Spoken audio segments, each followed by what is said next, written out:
Hi, Chef Twa here. A lot of you guys are asking, how do I keep my crepe cakes so straight, right? And so, after grading the assignments and just seeing the crepe cakes kind of, they kind of dome a little bit, right? And that's a really good indication that you're not creating that structure with your cream as you're spreading it. You're not spreading your chantilly cream or whatever filling you're using for your crepe evenly. And so I want to show you guys how I do it. That way you can execute the same thing, get a really nice flat top and a really nice rustic straight edge. My crepes, I like to pour very uneven sometimes because I do like the little frills on the ends because it makes it look super rustic, which makes it super cute. And so I want to show you guys how to do that. And so I'm gonna make a strawberries and cream crepe cake. It's gonna take some time to slice all these strawberries because I like to add layers of strawberries in between each layer, and that's why I do like the quality of my crepes, because a lot of customers or people who order through me, they know that I load it up with fruits, and so it's all about quality and making them happy. And so I'm gonna chop these all up and we'll get right into the crepe building process of it. So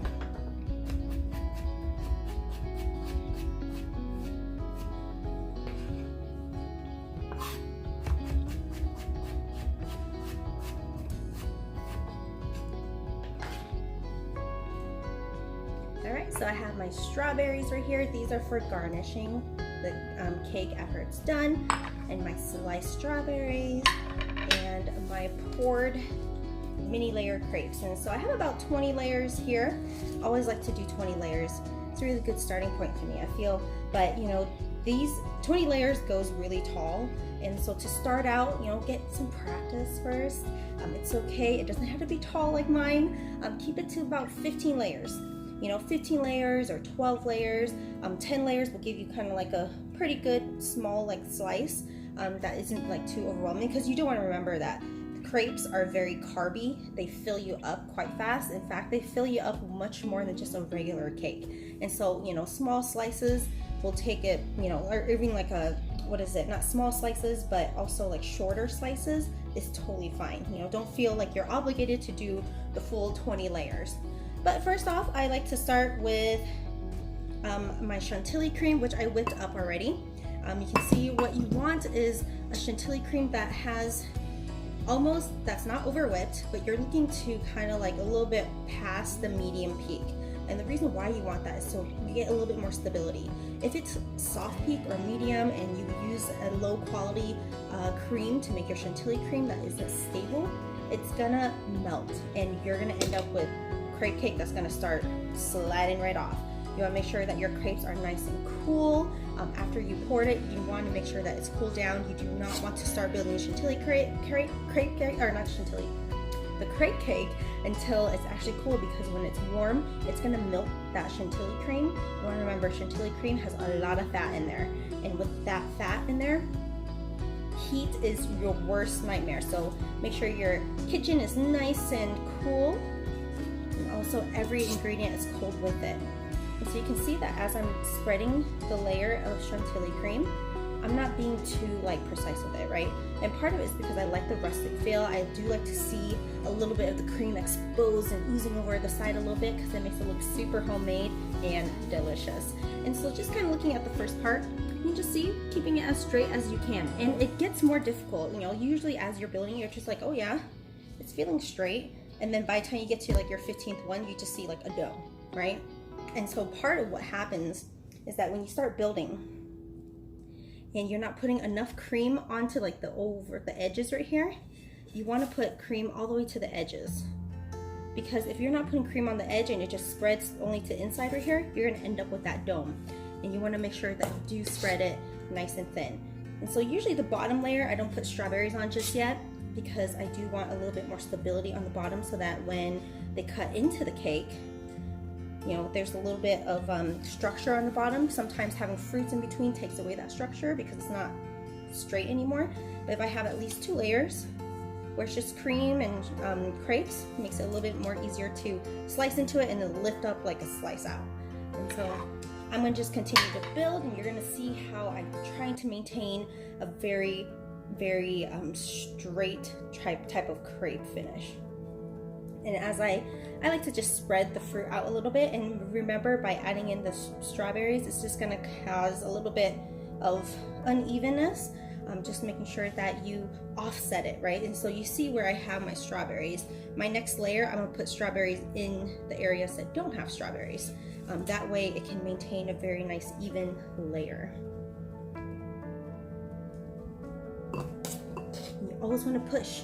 You always wanna push it down, because that's gonna really help it maintain a really nice straight structure. And don't put too much either. Too much chantilly cream is going to cause it to lose structure as well. So nice thin layers, okay? And here I'm putting the strawberries in between the empty spaces that I showed earlier. That way every bite has strawberries. Okay.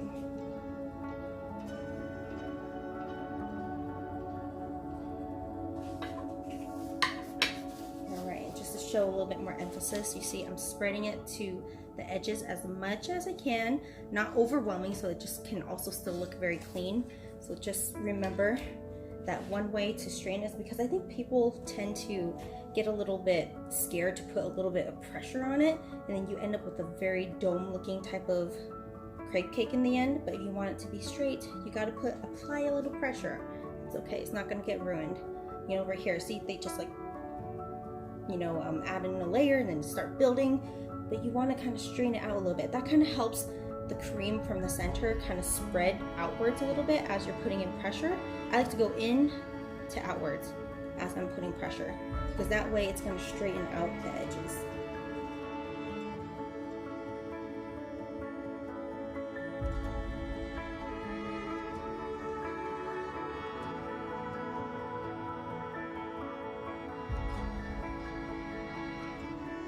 Right, so you guys can see here that it's pretty straight, right? Most of the time, by the time you get to this point, you'll notice that the edges are just like, you know, slumping downwards, and then you end up with just kind of like a dome. And so you can see that as I was doing it, I just really want to make sure that I create that border on the edge more so. And if you notice that you have at any given point, when you start to see it starting to slump a little bit, make sure you just add a little bit more cream, a little bit more thicker cream on the edge, on the border, and then a little bit less in the center, and it starts to even out as well. And so here's the last layer right here. Sometimes I like to brulee it, or I like to just do one more layer of cream on top, make it look like a cake, or just leave it as is to get that really nice brown finish on top right here, as you can see. But I'm gonna finish it with another layer of cream on top. Always about keeping a really even surface. That's the only way you can get very, very straight layers. And I always like to do kind of like a pinwheel on top. So I start from center. As it's spinning, I just lightly put the spatula in. I start to move outwards, and then it creates a really cool pinwheel look. Let me show you. Cool, right? And some cream in the pastry bag right here with the star tip, creating this beautiful border. That's all I'm looking for.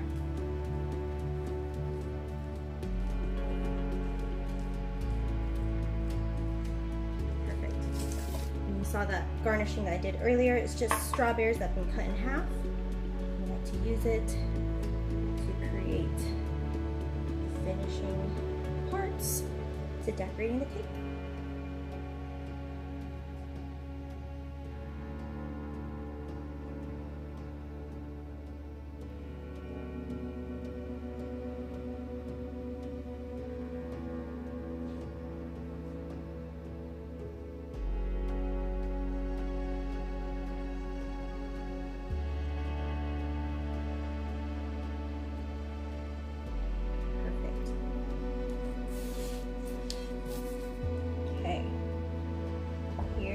The finished results. Look how beautiful that looks, and look how straight it, look how rustic it looks. really nice rustic layers. You can see, you know, some cream showing in some areas, just makes it look super homemade, really beautiful. Gives it, you can see that it's nice and straight on the edges here and then straight on the surface.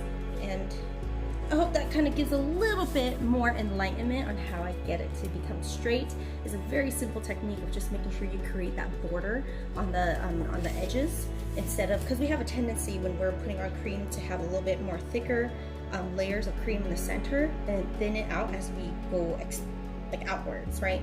Do the opposite, and then when you do that opposite, it's going to naturally become very, very straight finish. So I hope you enjoy it, but I know we're going to enjoy this tonight and have a lot of fun eating this and carving it up. You guys take care, and I'll talk to you guys next week.